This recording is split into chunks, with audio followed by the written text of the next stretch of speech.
of quotes we got given. Actually, Kenny Jones the other week said to us that he said we were a generation who grew up in black and white and then found Carnaby Street. Fucking right, he's dead right. And we were going to be the Three Musketeers, me, him and Rick.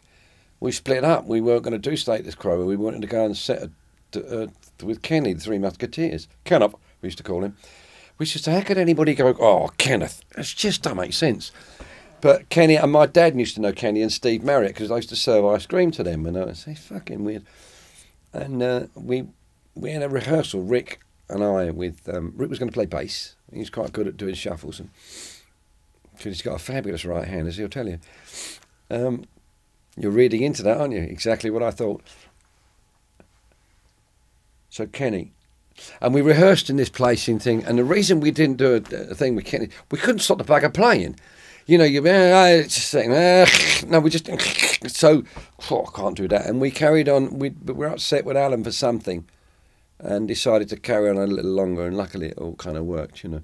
That is the thing that people forget in bands. It does, you do get friction as much as, you kind of all love each other, really. But like there's still friction comes up, and I hate that friction. After Pictures... Not all friction, of course. Sorry, pardon? The next single was Black Veils and Melancholy. Yeah. Which wasn't it, of course. No, it wouldn't be. It was Mark II, wasn't it, really? There's a Brian Epstein quote from Melody Maker who said that things are that tough and there's that many great bands about that if you don't have 3 hits, forget it. That's right. Would you agree with that? Yeah, well, that was what kept us going, was once you...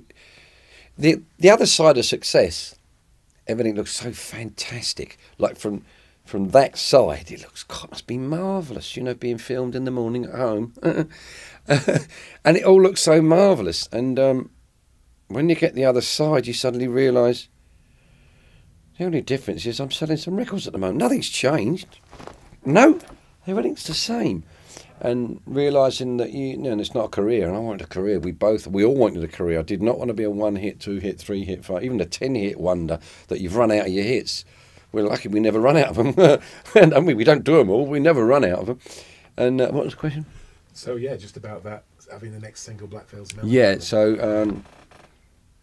and that was a logical place to go, and I matched it in Mark II. And luckily, as I said, that kind of failed, which made us push on to someplace else, and people died away. And I think it might have been Alan Lancaster first suggested we did Junior's Wailing, which is a shuffle. I thought, not sure about that, you know. He was right, it was blinding. And once we started doing it was similar to where we'd been when we were younger. It's somewhere more earthy, or I don't know what. And a lot of people think, you know, blues influences. My blues influences are sort of third hand.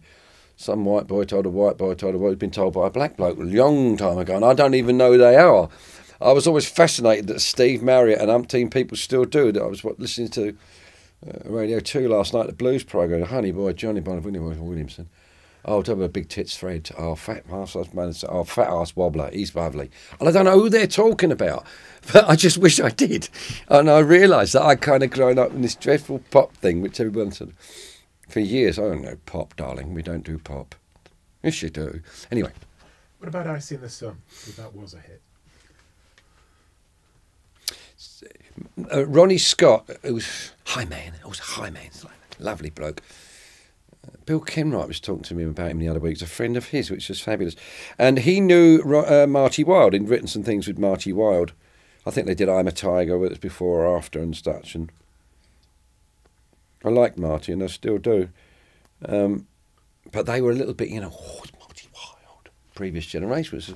But they'd written his son like Ice in the Sun, and he came in and helped record it. And listening to it, you thought, yeah, it's going to be a hit, isn't it? It's certain you learn that. Yeah, it's going to be a... and I tried to do similar intro with the Matchstick Men 2 strings, which are 2 B strings slightly out of tune, makes the harmonic wobble, and it makes that noise, and... And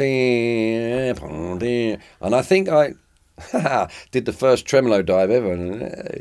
I'm not a little bird. And that became a nice hit for us. And we were recording that with Marty, and I think Marty sang some harmony on it and did the...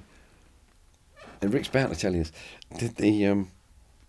plectrum across, like guys, jing, the sun, jing. We went, this is fucking clever, woo! And we were just so glad to have a hit again. You know, it's all right people mocking it, but when you're in this position, or when you're one of these people, insecure little show-off, success is the only way, you know. It's like today, if I really think about it, we put albums out and singles out. They sound naff all compared to what they used to. But as soon as I hit the chart, yes! It's like an affirmation of success again. And we do live in that capitalist world that if you're not success, it's failure, isn't it? I don't want to fail. I'm still trying not to be a failure. It's just a pain in the arse. That wasn't the question of Ice in the Sun, right? Yeah. There was something else there about Ice in the Sun, Marty. For years, they gave me the lyrics here. I'm not a little boy, I lived alone and loved so many more. For years, I've lived alone and loved so many. No, it must be I've lived a load and loved so many more. Oh, right, I've lived a... But no one told me that at the time. We were doing it 2 years ago, and I thought, no, it must be lived a load and loved so many more. On the lyric sheet was I've lived alone and loved so many... I don't know what he means. Was that under the camera line or was it in? Oh, shit. He loves his own jokes, you know. Fucking useless at school, though.